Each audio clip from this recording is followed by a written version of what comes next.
먼저 여기 나와 계신 모든 증인들께 한 말씀 드리겠습니다. 사실 제가 여기 신문하러 나와 있지만 저도 굉장히 마음이 무겁습니다. 국민들은 제가 속한 새누리당도 지금 이번 최순실 사태에 대해서 공범으로 보고 있습니다. 새누리당도 해체하라고 하고 있습니다. 오늘 이 자리는 그냥 단순히 잘못했습니다. 앞으로 잘하겠습니다. 이런 말을 반복하는, 상투적으로 반복하는 자리가 돼서는 안 됩니다. 우리 5천만 국민들이 보고 있습니다. 우리 국민들은 이 자리에서 대한민국의 새로운 희망이 나올 수 있느냐를 지금 보고 있는 겁니다. 여기 나와 있는 정치인들과 저기 앉아 있는 기업인들이 구시대의 잔재를 완전히 청산하고 새로운 역사를 쓸 수 있느냐 없느냐 그 희망을 보러 여기 국민들이 TV를 지켜보고 있어요. 그런데 답변이 너무 아니에요. 구체적으로 뭘 하겠다 이런 답변이 하나도 없고요. 뭘 잘못했다 구체적으로 그것도 하나도 없어요. 다시 한번 이 자리가 정말 역사적으로 엄중한 자리다라는 말씀을 드리고 정말 결연한 의지로 답변해 주실 것을 촉구하면서 제 질문을 드리겠습니다. 먼저 88년 50 청문회 때 나오신 분들, 자제분들이 여기 6분들이 계시더라고요. 그 정경유착이 지금까지 이어지고 있습니다. 우리 자식들에게까지 그 정경유착의 고리를 세습할 수는 없잖아요. 이번에 끊어야 되잖아요.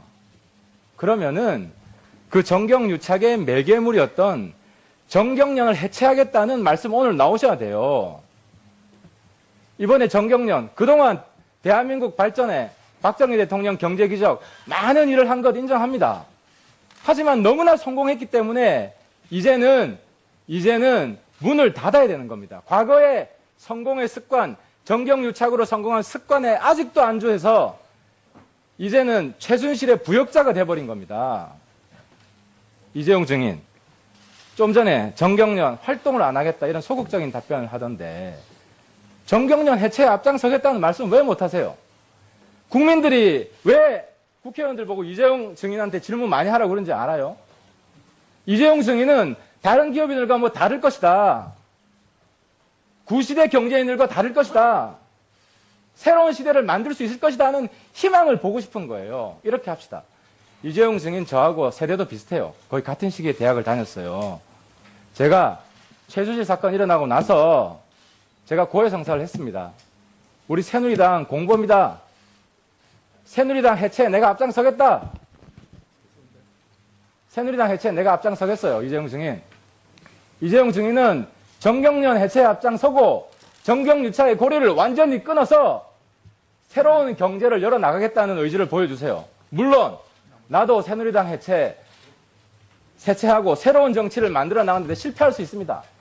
이재용 증인도 과거 정경유착의 구시대의 잔재를 청산하고 새로운 경제를 만들어 나가는데 실패할 수도 있어요. 하지만 성공과 실패가 중요한 게 아니에요. 우리 젊은 세대가 그런 의지가 있다는, 확고한 의지가 있다는 걸 보여주는 것, 그것이 대한민국의 희망이 살아있다는 걸 국민들한테 보여주는 거예요. 빨리 답변해 보세요. 정경련 해체에 앞장서겠어요, 안 서겠어요? 의원님 좋은 말씀 감사하고 간단히 답변을 하세요. 지금 길게 얘기할 시간 없어요. 제가 할 수 있는 거는 다 하겠습니다. 하지만 삼성 정경련에 기부금 내는 거 다 중지하겠다고 선언하세요. 지금 약속하세요. 그러겠습니다. 약속하세요, 빨리. 그러겠습니다. 이재용 증인 보세요. 미국은 정경련 같은 조직이 없어요.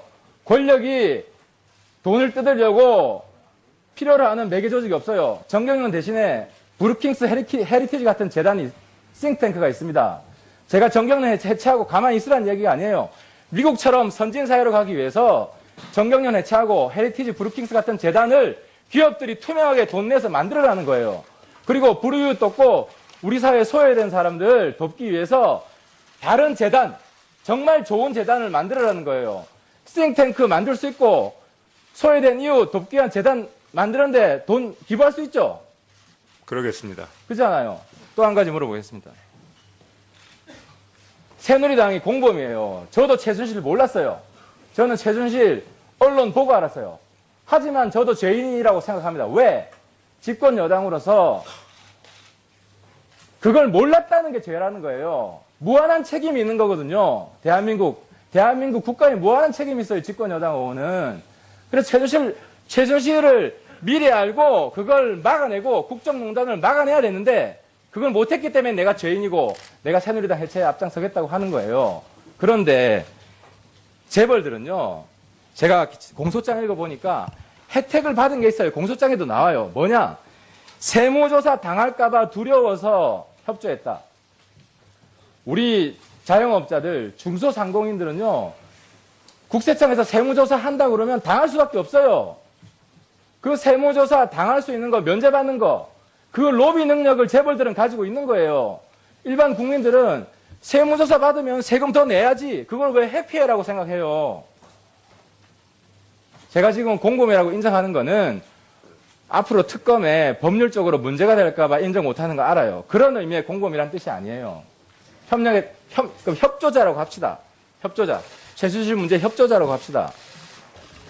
이런 세금 혜택이 세무조사가 두려워서 하는 것은 피해자가 아니라 마땅히 내야 될 세금을 안 내는 걸 면제받기 위해서 협력했다는 걸 이야기하는 거잖아요.